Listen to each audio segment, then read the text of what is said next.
Hey guys, welcome back to the channel. ഇന്നത്തെ നമ്മുടെ topic of discussion OnePlus പുതിയതായിട്ട് ഇറക്കിയ OnePlus 13S നെ കുറിച്ചാണ്. ഞാൻ മുന്നേ ഒരു വീഡിയോ പറഞ്ഞ പോലെ സ്ലിമ്മും കോമ്പാക്റ്റും ആയിട്ടുള്ള ഫോൺസിന്റെ ഒരു ടെക് ട്രെൻഡ് വരുന്നുണ്ട്. അതിലേക്കുള്ള OnePlusന്റെ എൻട്രിയാണ് ഈ 13S. കോമ്പാക്റ്റ് എന്ന് മാത്രമല്ല ഒരു ഫ്ലാഗ്ഷിപ്പ് കില്ലറും കുറെ AI ഫീച്ചേഴ്സും ലോഡ് ചെയ്തിട്ടുള്ള ഒരു ഫോണാണ് ഇത്. അപ്പോൾ നമുക്ക് ഈ വീഡിയോയിൽ OnePlus 13Sന്റെ ഫീച്ചേഴ്സ് ഒക്കെ ഒന്ന് ഡീറ്റെയിൽ ആയിട്ട് നോക്കാം. വീഡിയോയിലേക്ക് പോകുന്നതിന് മുന്നേ നിങ്ങൾ ചാനൽ ആദ്യമായിട്ടാണെങ്കിൽ സബ്സ്ക്രൈബ് ചെയ്യാൻ മറക്കണ്ട. പിന്നെ വീഡിയോ ഫുൾ കണ്ടിട്ട് ഇഷ്ടപ്പെട്ടിട്ടുണ്ടെങ്കിൽ ലൈക്ക്, ഷെയർ, കമന്റ് ഒന്നും വിട്ടോണ്ട. അപ്പോൾ നമുക്കൊരു ഇൻട്രൊഡക്ഷൻ തുടങ്ങാം. OnePlus 13S June 5th 2025 ഇന്ത്യയിൽ ലോഞ്ച് ചെയ്ത ഫോണാണ്. June 12th തൊട്ട് ഇതിന്റെ സെയിൽസ് സ്റ്റാർട്ട് ചെയ്തിട്ടുണ്ട്. കറന്റ് ഈ ഫ്ലാഗ്ഷിപ്പ് കില്ലറിന്റെ പ്രൈസ് 54,999 ആണ്. പിന്നെ നിങ്ങൾക്ക് ഒരു 5K വരെയുള്ള എന്തെങ്കിലുമൊക്കെ ഡിസ്കൗണ്ടും സംഭവങ്ങളൊക്കെ കിട്ടും. അപ്പം ഏകദേശം ഒരു 50,000 നമുക്ക് ഈ ഫോൺ കിട്ടും. നമുക്ക് ഇതിന്റെ ബിൽഡ് ക്വാളിറ്റി വെച്ച് തുടങ്ങാം. ഇതിന്റെ ബാക്ക് ഗ്ലാസ് ആണ്, ഒരു മാറ്റ് ഫിനിഷുള്ള ഗ്ലാസ് ആണ്. അതിന് അവർ റോസ്വുഡ് ഗ്രെയിൻ ടെക്സ്ചർ എന്നാണ് പറയുന്നത്. ഇതിന്റെ ഫ്രെയിം അലൂമിനിയം അലോയ് ആണ്. പിന്നെ front glass Corning Gorilla glass 7i ആണ്. കോമ്പാക്റ്റും സ്ലിമ്മും ആയ ഫോൺ ആയതുകൊണ്ട് തന്നെ ഇതിന്റെ വെയിറ്റ് 185 ഗ്രാംസേ ഉള്ളൂ.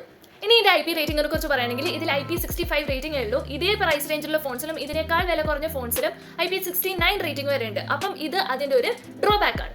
ഇനി ഇതിന്റെ സ്റ്റോറേജ് വേരിയബിൾസിനെ കുറിച്ച് പറയുകയാണെങ്കിൽ രണ്ട് സ്റ്റോറേജ് വേരിയൻസ് ആണ് ഉള്ളത്. 256 12GB റാമും 512 12GB റാമും. രണ്ടിലും UFS 4.0 തന്നെയാണ് ഉള്ളത്. പിന്നെ LPDDR 5X റാമും ഉണ്ട്. പിന്നെ ഇതിൽ 3 കളർ വേരിയൻസും അവൈലബിൾ ആണ്. ഇനി നമുക്ക് ഇതിന്റെ ഡിസ്പ്ലേനെ കുറിച്ച് ഡിസ്കസ് ചെയ്യാം. ഒരു ഫ്ലാറ്റ് ആംബ്ലെ ഡിസ്പ്ലേ ആണ്. പിന്നെ 1600 ആണ് പീക്ക് ബ്രൈറ്റ്നസ്. അതായത് നമ്മൾ ഒരു HDR കണ്ടന്റ് ഒക്കെ കാണുകയാണെങ്കിൽ 1600 വരും. പിന്നെ നോർമൽ യൂസേജിൽ 800 നിറ്റ്സ് വരെ ആയിരിക്കും ഉണ്ടാവുക. പിന്നെ ഒരു ചെറിയ ഫോൺ ആയതുകൊണ്ട് തന്നെ 6.32 ആണ് സ്ക്രീൻ സൈസ്. പിന്നെ 90.6% സ്ക്രീൻ ടു ബോഡി റേഷ്യോ ഉണ്ട്. പിന്നെ ഇതിന്റെ സ്ക്രീനിൽ എക്വാ ടച്ച് ഫീച്ചർ ഉണ്ട്. എന്ന് വെച്ചാൽ സ്ക്രീനിൽ വെള്ളമായിട്ടുണ്ടെങ്കിൽ കൂടെ ടച്ച് ഡിഫ്ലക്ട് ആയി പോകില്ല. നമ്മൾ പ്രസ് ചെയ്യുന്ന സ്ഥലത്ത് തന്നെ ആയിരിക്കും ക്ലിക്ക് ആവുക. ഇനി നമുക്ക് OS updates, chipset, AnTuTu score ഇതിനെ കുറിച്ചൊക്കെ ഡിസ്കസ് ചെയ്യാം. ഇതിൽ Android 15 ആണ് ഉള്ളത്. പിന്നെ OnePlusന്റെ Oxygen OS 15 ഉണ്ട്. പിന്നെ ഇപ്പം സ്നാപ്ഡ്രാഗണിൽ കറന്റ് അവൈലബിൾ ആയിട്ടുള്ള ഏറ്റവും ടോപ്പ് സീൻ ഫ്ലാഗ്ഷിപ്പ് പ്രൊസസർ ആയിട്ടുള്ള സ്നാപ്ഡ്രാഗൺ 8 Elite ആണ് ഇതിലുള്ളത്. ഇതിന്റെ AnTuTu സ്കോർ ആണെങ്കിൽ 25 lakh അറൗണ്ട് ആണ് വരുന്നത്. ഇനി അപ്ഡേറ്റ്സിന്റെ കാര്യം പറയുകയാണെങ്കിൽ 4 year മേജർ ആൻഡ്രോയിഡ് അപ്ഡേറ്റ്സും 6 years സെക്യൂരിറ്റി അപ്ഡേറ്റ്സും കിട്ടും. ഇനി നമുക്ക് ഇതിന്റെ ക്യാമറയെ കുറിച്ച് ഡിസ്കസ് ചെയ്യാം. ഇതിൽ 50 മെഗാപിക്സലുള്ള 2 ക്യാമറയാണ് ഉള്ളത്. മെയിൻ ക്യാമറ 50 മെഗാപിക്സൽ വൈഡ് ക്യാമറയാണ്. അതിൽ OIS PDAF ഉണ്ട്. പിന്നെ 50 മെഗാപിക്സൽ ടെലിഫോട്ടോ ആണ്. അതിൽ 2x ഒപ്റ്റിക്കൽ സൂം വരെ അവൈലബിൾ ആണ്. ഇനി ഫ്രണ്ട് ക്യാമറയുടെ കാര്യം പറയുകയാണെങ്കിൽ 32 മെഗാപിക്സൽ വൈഡ് ഫ്രണ്ട് ക്യാമറയാണ്.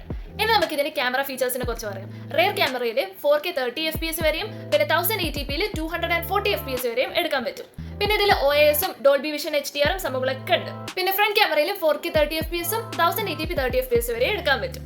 ഇനി കോമ്പാക്ട് ഫോൺസ് ആയിക്കഴിഞ്ഞാലുള്ള ഒരു പ്രശ്നം എന്ന് വെച്ചാൽ അതിന്റെ ബാറ്ററി കോംപ്രമൈസ് ആയി പോകാൻ സാധ്യതയുണ്ട്. പക്ഷെ ഈ ഫോണിൽ ആ പ്രശ്നമില്ല. ഇതിൽ 5850 mAh ഉള്ള ബാറ്ററി ഉണ്ട്. പിന്നെ 80 വാട്ട് ഫാസ്റ്റ് ചാർജിങ്ങും പിന്നെ 5 വാട്ട് റിവേഴ്സ് വയർഡ് ചാർജിങ്ങും ഉണ്ട്. ഇതിലുള്ള എക്സ്ട്രാ ഫീച്ചേഴ്സ് അല്ലെങ്കിൽ സ്പെഷ്യൽ ഫീച്ചേഴ്സ് ആയിട്ട് പറയാൻ ഒരു മെയിൻ ആയിട്ടുള്ള സാധനമുണ്ട്. അതാണ് ഒരു AI കീ എന്ന് വെച്ചാൽ ഒരു എക്സ്ട്രാ ബട്ടൺ ആണ്. അതായത് ഫോണിന്റെ ലെഫ്റ്റ് സൈഡിൽ ഒരു ഡെഡിക്കേറ്റഡ് കീ ഉണ്ട്. അത് നമുക്ക് എന്തായിട്ട് വേണമെങ്കിലും കസ്റ്റമൈസ് ചെയ്യാം. അത് നമ്മൾ AI കീ ആയിട്ടാണ് കസ്റ്റമൈസ് ചെയ്യുന്നതെങ്കിൽ അത് പ്രസ് ചെയ്ത് കഴിഞ്ഞാൽ സ്ക്രീൻഷോട്ട് എടുക്കും. അതുപോലെ മൈൻഡ് സ്പേസ് എന്ന് പറഞ്ഞ സ്ഥലത്തോട്ടേക്ക് ഇത് സേവ് ആവുകയും ചെയ്യും. നമുക്ക് അതിലുള്ള ഡാറ്റ സമ്മറൈസ് ചെയ്തും കിട്ടും. അല്ലെങ്കിൽ നമുക്ക് റിമൈൻഡർ വെക്കണേ വെക്കാം, അല്ലെങ്കിൽ കലണ്ടറിലോട്ട് ആഡ് ചെയ്യണം. അങ്ങനെ പല ഫീച്ചേഴ്സും ഇതിൽ അവൈലബിൾ ആണ്. മാത്രമല്ല NFC, circle to search, OnePlus AI ഇതൊക്കെ ഇതിൽ അവൈലബിൾ ആണ്. മാത്രമല്ല നമുക്ക് ബോക്സിൽ ഒരു ചാർജിങ് കേബിളും ചാർജിങ് ബ്രിക്കും ബാക്ക് കവറും കിട്ടുന്നുണ്ട്.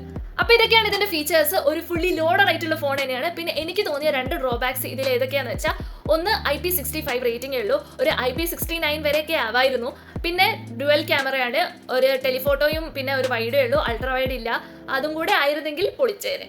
അപ്പൊ ഇന്നത്തേക്ക് ഇത്രയേ ഉള്ളൂ. വീഡിയോ ഇൻഫോർമേറ്റീവ് ആയിട്ട് തോന്നിയിട്ടുണ്ടെങ്കിൽ ലൈക്ക്, ഷെയർ, കമന്റ് ഒന്ന് വിട്ടോണ്ട. പിന്നെ ചാനൽ സബ്സ്ക്രൈബ് ചെയ്തേക്ക്. പിന്നെ മുന്നേ ഞാൻ കുറെ വീഡിയോസ് ഇട്ടിട്ടുണ്ട്, അത് നിങ്ങൾ കണ്ടിട്ടില്ലെങ്കിൽ ഒന്ന് പോയി കണ്ടു നോക്ക്. അപ്പൊ ഇന്നത്തേക്ക് ഇത്രയേ ഉള്ളൂ. Thank you for watching.